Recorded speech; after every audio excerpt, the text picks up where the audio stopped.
ఉగ్రవాదానికి సంబంధించి పాకిస్తాన్ బుద్ధిని చాలా జాగ్రత్తగా టాక్టికల్గా ప్రపంచం దృష్టికి తీసుకెళ్తుంది భారత ప్రతినిధి బృందాలు. తాజాగా జపాను, రష్యాలో కూడా అక్కడ ఉన్నటువంటి ప్రభుత్వాలు, అక్కడ ఉన్నటువంటి వివిధ సంఘాలతో కలిసి ఉగ్రవాదుల అంత్యక్రియలు, ఆ అంత్యక్రియల సందర్భంగా దానికి హాజరైనటువంటి పాకిస్తాన్ సైన్యం, వాళ్ళ వ్యవహార శైలి, వాళ్ళు మాట్లాడుతున్నది వాళ్ళకి ప్రదర్శించి చూపించారు. ఉగ్రవాదంపై భారత్ జరిపే పోరాటానికి మద్దతుగా నిలుస్తామని రష్యా, జపాన్ హామీ ఇచ్చాయి. జపాన్లోని రాజకీయ నాయకత్వం, విధాన నిర్ణేతలు, మీడియా, ప్రవాస భారతీయ వర్గం మన దేశానికి అండగా ఉంటామని భరోసా ఇచ్చాయి.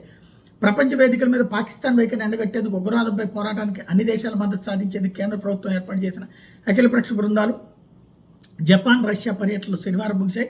రెండు దేశాల్లో పలు వర్గాలతో ప్రతినిధుల బృందాలు చర్చలు జరిపి మద్దతు పొందే.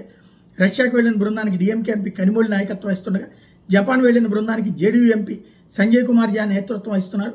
మరొక కనిమొళి బృందం రష్యా నుంచి స్లోవేకియాకు వెళ్ళింది. ప్రవాస భారతీయ కుటుంబాలతో టోక్యోలోని రాయబార కార్యాలయంలో భారత బృందం భేటీ అయింది.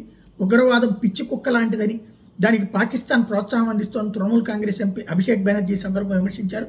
భారత్ దాడుల్లో హతమైన ఉగ్రవాదుల అంత్యక్రియలకు పాకిస్తాన్ సైనికాధికారులు హాజరైన విషయాన్ని గుర్తు చేస్తున్నామని పేర్కొన్నారు. కాంగ్రెస్ సీనియర్ నేత శశి థరూర్ నాయకత్వంలోని బృందం విదేశాలకు బయలుదేరింది. ఈ సందర్భంగా దేశం తరపున గళం విప్పేందుకు వెళ్తున్నామంటూ వీడియోని ఆయన ఎక్స్లో పోస్ట్ చేశారు. ఉగ్రవాదులు పెట్టరేగిపోతుంటే భారత్ మౌనంగా ఉండదనే సందేశం ప్రపంచానికి తెలియజేస్తామని అందులో పేర్కొన్నారు. బీజేపీ సీనియర్ నేత జయజయంత్ జే పాండా నేతృత్వం భారత ప్రతినిధి బృందం శనివారం బహ్రెయిన్ చేరుకుంది. ఉగ్రవాదంపై భారత్ చేస్తున్న పోరాటాన్ని ప్రపంచ దేశాలకు తెలియజేస్తామని ఎన్సీపీ శరత్ చంద్ర పవార్, ఎంపీ సుప్రియా సూలే తెలిపారు.